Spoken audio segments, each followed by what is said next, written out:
और ख़वातीन हज़रात, यहाँ पर कराची शहर के मौसम से मुतल्लिक आपको आगाह करते चले आई है खुशाइंद खबर। कराची का मौसम जो है वो तब्दील होने जा रहा है। महकमा मौसमियात ने बड़ी पेशन गोई कर दी।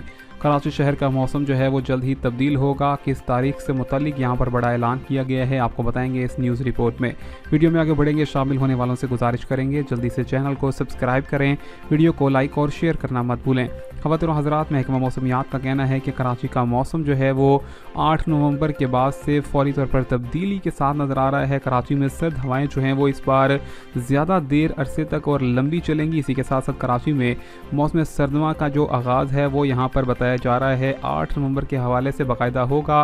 कराची में 8 नवंबर के बाद से हल्की बारिशें भी होंगी, जिसके बाद कराची का मौसम मुकम्मल तौर पर एक तब्दीली के साथ नज़र आएगा। इसी के साथ साथ आपको बताते चलें कि मौसम सरमा का इस बार तवील होने से मुतल्लिक भी नया अलर्ट जारी कर दिया गया है।